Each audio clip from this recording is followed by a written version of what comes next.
Mesdames et messieurs, nous allons commencer une nouvelle émission du spectacle de la foi. Je suis David Sorès et je fais toujours l'introduction et la conclusion de cette émission. D'abord pour faire un résumé de ce que vous verrez dans l'émission d'aujourd'hui. Nous allons donner aujourd'hui une parole différente. Aujourd'hui, vous apprendrez comment vous servez Dieu. Beaucoup de personnes pensent qu'elles servent Dieu de forme correcte, mais ce n'est pas le cas. Et pour ça, elles ne parviennent pas à satisfaire Dieu. Elles essaient de faire une offrande, elles essaient de vivre une vie juste, pure, mais elles ne parviennent pas à satisfaire Dieu. Comment vous servez Dieu? Aujourd'hui, vous comprendrez, avec le pasteur Suarez, vous servir de deux façons Dieu. Ça vous sera expliqué dans les prochaines minutes. Mais l'attention spéciale d'aujourd'hui est pour le feuilleton de la vie réelle. Aujourd'hui, vous apprendrez comment une personne s'est sortie d'un problème financier. Une personne qui avait sa vie détruite. Et que peut-être que c'est votre vie aujourd'hui. Vous êtes sans emploi, vous êtes encerclé de dettes, vous ne savez pas comment vous en sortir de ce problème. Les personnes qui ne parviennent pas à garder un emploi quelconque, elles en sont, choquées. Ils ne comprennent pas pourquoi cela se produit dans leur vie. Vous comprendrez aujourd'hui, par le biais de cet exemple, comment une personne a vaincu une situation financière difficile et vous pouvez appliquer cela à votre vie. Voyez, c'est un programme vraiment spécial. Et convoque toutes les personnes à maintenir toute leur attention sur ce qui sera dit. Nous avons marché dans tout ce monde, nous avons vu le changement dans la vie de millions de personnes. Pourquoi est-ce que la vôtre ne peut être une de plus? Elle peut et sera. Faites vraiment attention à ce qui sera dit et juste après, à la fin de l'émission, je reviens pour parler spectateurs parce que débute maintenant le spectacle de la foi dans votre foyer. Nous allons applaudir le Seigneur Jésus. Et nous sommes ici, mes amis, au nom du Christ Jésus, notre Seigneur, pour un de plus de ces cultes qui sont bénis, que Dieu nous a permis de réaliser, où il nous ouvre la parole, notre foi grandit, et alors nous sommes touchés, comme cette femme, de l'hémorragie par les vêtements de Jésus, par le pouvoir de Dieu. Et le pouvoir de Dieu passe par nous, défaisant les péchés. Et parfois, les péchés semblent ne pas avoir d'issue, mais pour le Christ, il y en a. Il a dit, celui qui croit en moi vivra, quand même il sera mort, transformant des maladies, les détruisant complètement, où l'homme dit, pour celle-là, il n'y a pas de guérison. Et Jésus prouve que celui qui croit, tout est possible pour le croyant, défaisant des problèmes, de véritables nœuds qu'on ne parvenait pas à défaire d'une autre manière, mais avec la parole de Dieu, nous les défaisons et je vous dis, celle-là est votre réunion. C'est une opportunité que vous avez d'unir votre foi avec la foi de millions de personnes et ainsi de prendre possession de la bénédiction. Nous allons ouvrir nos Bibles au livre L'Épître aux Éphésiens, chapitre numéro 6. Nous avons ici quelques leçons importantes que l'apôtre Paul a écrites pour les frères d'Éphèse. Il a placé ici quelques directions et dans les entrelignes de ce qu'il a conseillé, il y a ici un message spécial pour nous. Éphésiens chapitre numéro 6, le verset numéro 6. Les Éphésiens 6, 6. Les Éphésiens, c'est tout à la fin de la Bible. Le Nouveau Testament commence avec Matthieu, Marc, Luc, Jean, les Actes, Romains, première et seconde lettres aux Corinthiens, Galates, Éphésiens et Philippiens. Ça se situe entre les livres de Galates et le livre de Philippiens. Ici, il est écrit ainsi, je vais lire et après nous allons étudier. Éphésiens 6. Esclaves, obéissez à vos maîtres selon la chair, avec crainte et tremblement, dans la simplicité de votre cœur comme au Christ. Non pas seulement sous leurs yeux, comme s'il s'agissait de plaire à des humains, mais comme des esclaves du Christ qui font de toutes leurs âmes la volonté de Dieu. Servez de bon gré comme des esclaves du Seigneur et non comme ceux des humains, sachant que chacun, esclave ou homme libre, recueillera du Seigneur le bien qu'il aura lui-même fait. Donc nous avons beaucoup d'instructions ici. En ces temps-là, il y avait cette qualification des personnes qui n'étaient pas libres, mais étaient esclaves et travaillaient pour leur Seigneur, obéissant en tout, qui est une chose qui, grâce à Dieu, il n'y a plus aujourd'hui. si ce n'est qu'en quelques endroits du monde, de façon voilée, de façon secrète, il existe une chose semblable. L'apôtre était en train d'écrire pour ceux-ci qui étaient chrétiens. Ils avaient accepté Jésus, mais à cause de la situation politique de l'époque, par tradition, ils étaient sous le joug de cet esclavage. L'apôtre Paul, sachant qu'ils étaient libres en Christ, leur a dit « Vous devez obéir à votre Seigneur selon la chair, pas seulement au Seigneur, le véritable au ciel, avec crainte et tremblement, avec un respect total et dans la sincérité de votre cœur au Christ. » Je transpose même cela pour la vie conjugale parce que quand je me suis marié, je suis devenu serviteur de ma femme et elle est devenue ma servante. Nous avons une alliance de respect mutuel où nous devons, pas seulement quand nous sommes présents, mais en n'importe quel lieu, nous rappeler que nous avons un engagement. Et c'est ainsi que nous devons faire, et si tout le monde faisait cela, il n'y aurait pas tous ces maux de tête qui existent pour ces problèmes si casse-pieds. Après qu'ils se séparent, l'enfant va d'un côté, va de l'autre, la vie s'achève et la personne termine ses jours d'une façon misérable. Mais ça sert aussi pour la société, ça sert pour tous les endroits où nous nous trouvons. Le fonctionnaire public, il a un chef, de même que l'employé a aussi un chef, il a l'employeur. Et vu que nous sommes sous le coup d'ordre, en d'autres termes, d'une autorité, nous devons être là avec tremblement et crainte, avec un respect complet. Très souvent, quand l'employeur tourne le dos, l'employé le voit et en profite. Mais n'est-il pas là pour travailler ? Il en profite pour laisser le diable l'utiliser. Et alors, il vole le temps du patron, qui a payé pour qu'il travaille tant d'heures. Il vole la capacité de travailler, de produire. Ah, missionnaire, mais il me paie si peu. Et donc, demandez à Dieu et procurez-vous un autre travail. Ou demandez à Dieu que vous soyez un entrepreneur. Même qu'il soit un mauvais entrepreneur, nous devons faire comme Paul a dit, dans la sincérité de notre cœur, comme au Christ. Cela résoudrait vraiment tous les problèmes, parce que si je ne suis pas satisfait avec la vie que j'ai de travailler pour quelqu'un, je commence à prier. Dieu ouvre-moi une porte. Peut-être que ces insatisfactions viennent même du Seigneur, parce qu'il veut que je croie que je puisse être demain un entrepreneur, le gérant de mon affaire. Et donc je commence à prier, oriente-moi, ouvre-moi la porte, mais tout le temps que je vais être soumis à une autorité, je dois montrer une obéissance totale. Je dois faire les choses alors comme si j'étais en train de les faire pour le propre Christ, en sachant que si je fais pour le Christ, je vais recevoir une récompense. Et dans la condition de serviteur, Dieu peut m'utiliser. Dans le verset suivant, il déclare « Non pas seulement sous leurs yeux », ça veut dire le conjoint n'a pas à être présent pour que vous le respectiez. Non, il peut être absent, il peut être malade, quoi que ce soit, je vais agir de la manière que les personnes de bien agissent. Non pas seulement sous leurs yeux, comme s'il s'agissait de plaire à des humains, mais comme des esclaves du Christ qui font de toutes leurs âmes la volonté de Dieu. Dans ce cas de l'Église, par exemple, nous avons la direction, puis les ouvriers qui travaillent avec amour et qui servent Dieu avec gaieté. Mais ça doit être de cette manière. Non, je vais à la maison de Dieu parce que je suis au service du Christ. Et quand la personne pense qu'elle ne doit plus servir le Christ, alors elle arrête. Si Dieu veut qu'elle soit promue, il va lui donner les conditions, il va lui ouvrir les portes et un jour, elle pourra même être un leader. Et pourvu qu'elle le soit. La Bible, c'est la société qui en a besoin et la Bible garantit que Dieu donne des ministères, mais que ce soit la direction de Dieu. Nous allons continuer car je veux encore arriver où je veux en venir ici. Servir de bon gré comme des esclaves du Seigneur et non comme ceux des humains. Là, nous allons maintenant passer sur un plan spirituel. Si Dieu nous donne un ministère et il donne, avant que je sois un prêcheur, par exemple, dans ma jeunesse, j'ai senti de Dieu et j'étais un bon évangélisateur. Aujourd'hui, je peux vous raconter que j'avais plaisir à sortir de la maison avec la poche de mon blouson remplie de dépliants. J'entrais dans l'autobus et j'en donnais à tout le monde. À cette époque-là, j'étais vendeur.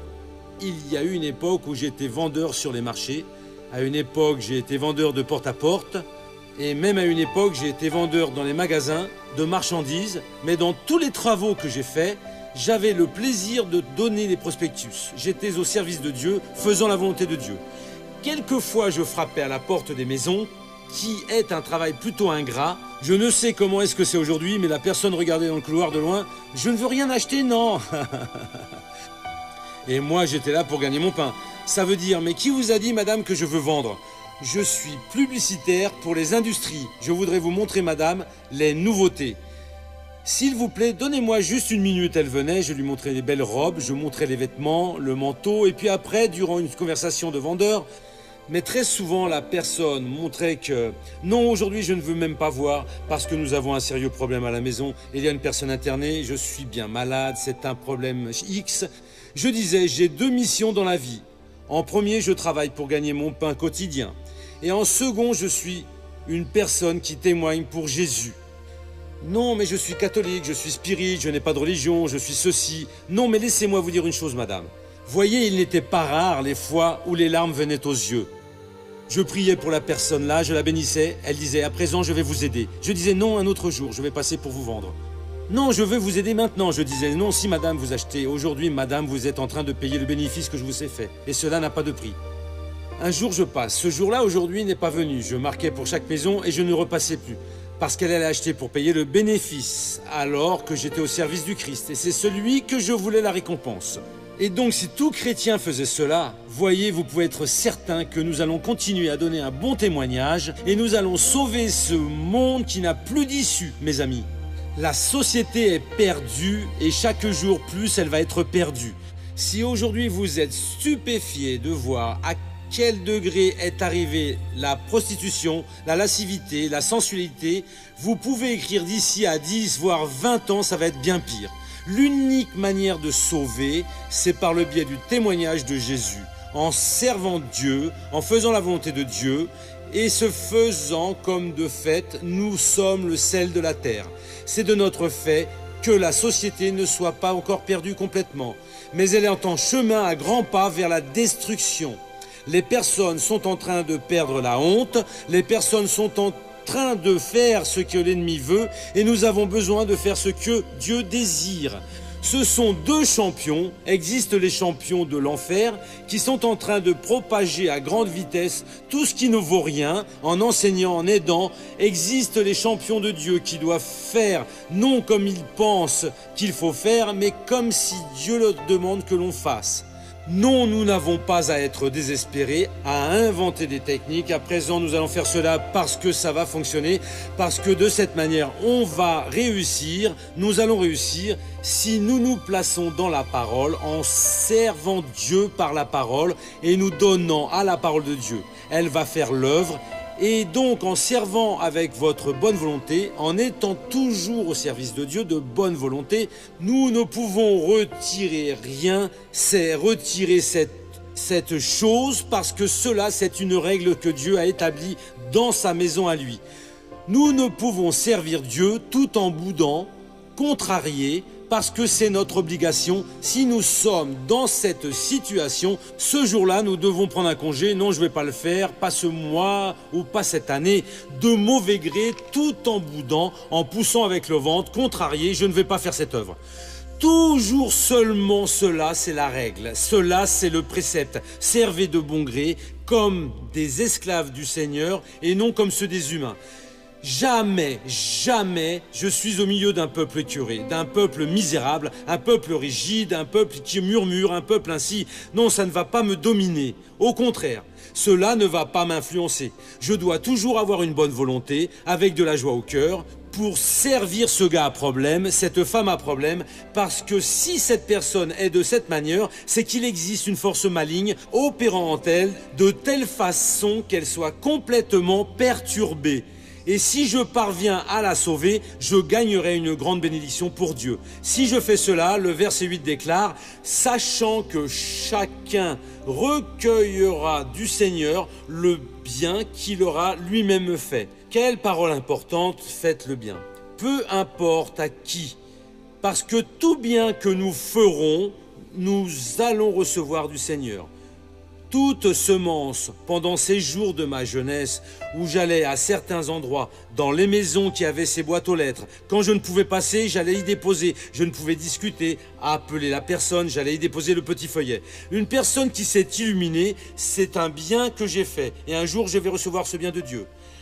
Là, dans un autobus et aussi dans les autres endroits où j'avais témoigné, dans mon église, le culte commençait à 2h de l'après-midi, 9h30 le matin et 2h l'après-midi, je sortais, je déjeunais et qu'est-ce que j'allais faire? Il y avait une grande place toute près qui est à Rio de Janeiro, à Cinélandia, à 1h de l'après-midi, j'étais déjà là, le culte commençait à 2h. J'allais de banc en banc.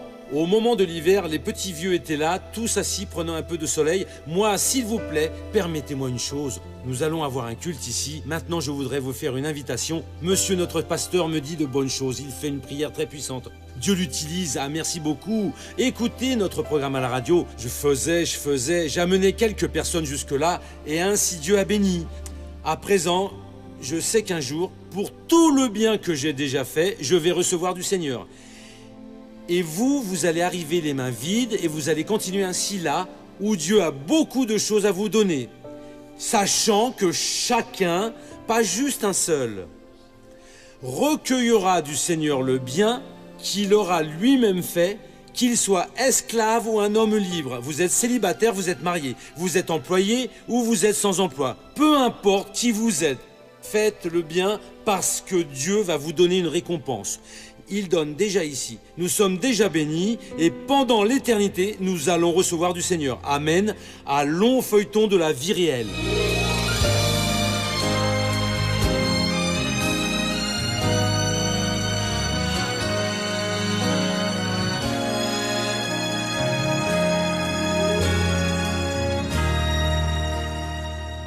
Nous avions, j'avais un commerce, une voiture, des voitures en fait. On avait 4 voitures. J'avais une vie financière stable. Je possédais un minibus, j'avais une grosse Chevrolet, j'avais trois motos, j'avais une Fiat Uno. Et avant, j'étais évangélique, mais je ne donnais pas la dîme correctement. Et oui, et alors dans ma vie, tout est allé de travers. J'ai commencé à perdre tous mes biens et donc j'ai détruit ma voiture sur la voie express il y a 3 ans de ça et dans un pylône de 5000 volts. Le minibus aussi a été détruit. Dieu a donné sa libération pour sa vie parce que la photo du journal indique que c'est un accident, vous voyez, où il était vraiment tout seul, mais c'est un accident grave et il n'a souffert aucune blessure. Evilásio est sorti indemne de l'accident de voiture. Mais pour couvrir les préjudices, il a eu besoin de se défaire d'autres biens. La vie financière présentait de sérieux problèmes qui venaient déstabiliser la vie du couple. Je suis tombé au chômage. Je n'avais plus rien du tout. C'est une chose ainsi qui vous laisse préoccupé, vous comprenez? Comme si je n'avais pas eu Dieu, et je crois que vraiment, j'aurais déjà fait une bêtise. Peut-être même me suicider. Alors, quand mon enfant est né, c'est ma mère qui a acheté les couches, le lait, tout. C'était elle qui me donnait tout, parce qu'on n'avait rien du tout. Je vivais en location. C'est ma mère qui me donnait l'argent pour notre loyer. On avait pratiquement tout vendu dans la maison. N'était pas confortable, c'était très difficile, parce qu'à partir du moment où vous avez un travail, vous avez une maison et ensuite vous vous retrouvez sans ces choses, alors vous comptez sur l'appui de la famille. Alors j'ai rencontré des personnes une sœur de la grâce. Elle m'a conduit, elle nous a amenés là-bas et à l'époque, c'était alors le pasteur Henrique. Il a commencé à prier pour nous. Donc notre mariage allait de mal en pis. Et alors on est rentré en campagne. Nous avons fait la campagne de la prospérité. Et là, la campagne de la flèche, c'est-à-dire la campagne de l'amour. Alors j'ai commencé à donner la dîme correctement. Dieu s'est mis à nous bénir. Et alors, la première semaine, Dieu nous a ouvert la porte. Il m'a donné 2 emplois. Très vite, dans la semaine suivante, pour que je puisse l'un ou l'autre pour travailler. Dieu a ouvert les portes et a permis que le couple démarre sa propre affaire. Tous les jours, Evilásio et René contemplent le miracle financier que Dieu a répandu au-dessus de leur vie. Alors il a il nous a donné un ordinateur, un petit ordinateur, une imprimante. J'ai commencé à travailler, honoré avec ma dîme, avec mon offrande. Et alors, grâce à Dieu, les travaux ont influé. Aujourd'hui, nous travaillons dans la communication visuelle. Je travaille dans l'impression digitale, les banners, les adhésifs, un peu de tout en vérité. Je suis très reconnaissant envers Dieu pour tout ce qu'il a fait pour moi. Nous avons réussi à acheter un appartement et rapidement nous avons déjà prévu d'acheter aussi une voiture neuve. Aujourd'hui, la famille est reconstruite grâce à Dieu. Comme c'est beau, oui mes amis, la parole de Dieu ne faillit pas. Et les gens qui ont fait ce bien en tant que d'autres personnes devront recevoir des mains de notre Dieu la récompense. Sur la base de toutes les évidences qui existent dans l'univers, et même dans le propre corps humain, pourquoi y a-t-il autant de gens qui ne croient pas en Dieu, qui ne croient pas en Jésus-Christ? En effet, mon frère, moi aussi je m'interroge parfois. Toute la question est d'une explosion qu'il y a eu. Cette explosion a été une explosion de sagesse. Cela, les incrédules le disent. Je me souviens d'un cas que j'ai vu quand j'étais dans une église baptiste, j'étais un enfant. On dit qu'il y avait un scientifique qui dédaignait cette histoire, qu'il y avait un être qui a créé toutes les choses, tous ces produits par hasard. Et il enseignait cela. Alors il est allé à une exposition et il est resté vraiment émerveillé avec tout ce qu'il y avait là, et un individu a fait la réplique du système solaire.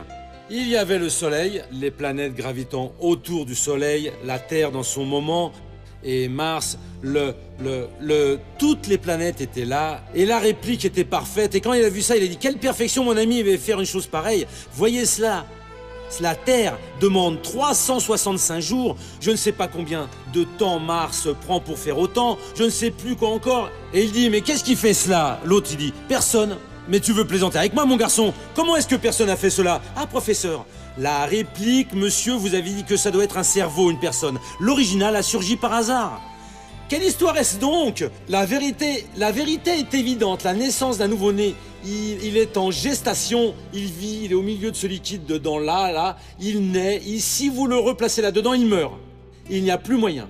Il vient de naître, il ne peut plus être rendu, jusqu'à ce que Dieu l'a protégé, gardé. C'est une perfection complète et pourtant autre chose. Notre œil est dans un endroit obscur, il s'ouvre, il vient à la lumière, il ferme. Il passe des couleurs sans aucune perte de netteté, il sort du rouge, du bleu, du jaune, du vert, il passe vers la couleur de citrouille, etc. Vous percevez tout. Perfection complète. La machine de l'homme doit tout distinguer parce que, voyez, c'est très beau ce que Dieu a fait. Il y a des gens qui n'y croient pas, mais au fond, ils savent que Dieu existe. C'est pour cela que nous devons prêcher la parole, pour mettre cela à terre et qu'ils se rendent compte que Dieu a un objectif dans leur vie. Nous allons rester debout pour que nous prions. Voyez, nous allons au feu. À présent, nous allons faire le bien en servant le Christ. Courbez la tête, fermez les yeux. Père, nous entrons au nom de Jésus en ta présence, en ce jour de communion. Et nous venons maintenant prendre possession de tout ce qui nous appartient. Et Dieu, comme dit la chanson dont le Seigneur m'a donné les paroles, nous devons utiliser le feu pour que l'ennemi se grille, qu'il y a des personnes pour lesquelles l'ennemi est en train de régner dans la vie de ces personnes. Leurs dettes ne font que croître, les problèmes sont en augmentation, la situation est devenue très difficile. Il y a des personnes, existent des personnes, Père, qui sont en train d'attendre la grande mauvaise nouvelle. Mais Père, nous allons renverser cela. Nous voulons maintenant, unissant notre foi, prendre la possession de la bénédiction, exiger la sortie du mal et de cette manière, ô Dieu, assumer la posture d'obéissant, de serviteur de Dieu. Je prie pour tous ceux qui ont grand besoin de l'aide du divin, du secours du ciel. Dieu vient répondre à toutes ces personnes.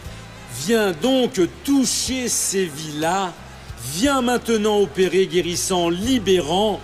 Père, je vais l'utiliser, l'autorité que tu m'as concédée pour pouvoir bénir à présent. Aide ce peuple à prendre possession de la bénédiction. Père, cette personne qui est avec un mal si sérieux à la cheville, la jambe gauche est compromise. Père, touche maintenant et guéris, guéris, aussi à droite.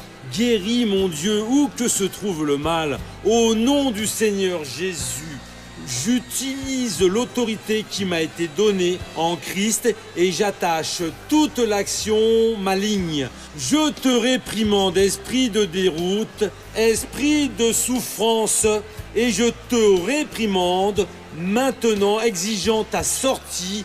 Va-t'en ailleurs, ne reste plus maintenant. Lâche cet homme, lâche cette femme, lâche donc ce mari, lâche l'épouse, lâche donc le fils, lâche donc la fille, le frère, la sœur. Sors de l'entreprise, sors de l'emploi, sors du collège, sors de la rue maintenant, sors de la voiture, sors de la bicyclette, sors démon à présent avec ta peur, sors avec ta crainte, sors avec ton œuvre, j'ordonne dehors au nom de Jésus-Christ. Bien, nous sommes maintenant de retour pour la partie finale de cette émission. Qu'est-ce que vous avez pensé de l'exemple de la personne qui a eu un miracle financier? Pour l'obtenir d'eux-mêmes, elle décide de croire en Dieu. Et croire en Dieu, c'est accepter tout ce qui est en train d'être révélé dans votre cœur. Vous savez qu'il y a maintenant des personnes qui sont en train d'être touchées par Dieu. Dans quel domaine? Quand elles sentent devenir des parrains actifs du spectacle de la foi. Être parrain, ce ne sont pas toutes les personnes. C'est un groupe qui sent que Dieu les a appelés pour maintenir financièrement cette émission à l'écran. Je demande, vous êtes appelés par Dieu? Si vous n'êtes pas appelé, Amen. Continuez comme notre ami, nous regardons et nous étant bénis. À présent, si vous êtes appelé, ne doutez pas de tout ce que Dieu est venu déposer dans votre cœur. Ah mais je n'en ai pas les moyens. Vous les aurez, que si Dieu vous a appelé, il ne vient pas pour extraire le peu que vous avez. Il vient sur le peu que vous avez pour multiplier dans votre vie. La Bible est remplie d'exemples de personnes qui ont eu leur vie transformée à partir de bien peu. À partir d'une chose qu'elles ne voyaient pas, une chose, elles ne voyaient pas les conditions de changer. Mais elles ont décidé de croire en Dieu, et toutes les fois que je crois en Dieu, je rends honneur à Dieu. Appelez maintenant ce numéro qui apparaît sur votre téléviseur, vous appelez et dites « Je vous appelle pour être un parrain du spectacle de la foi ». Commencez à avoir confiance en ce que Dieu dépose dans votre cœur. J'ai la certitude absolue et limitée que Dieu va honorer ce qui est déposé dans votre cœur.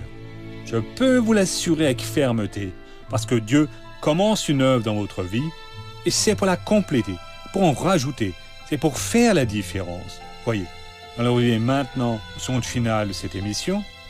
Nous revenons demain à ce même horaire, en sachant que Dieu honore ce qu'il a fait débuter dans votre vie. Que Dieu vous bénisse, et à demain.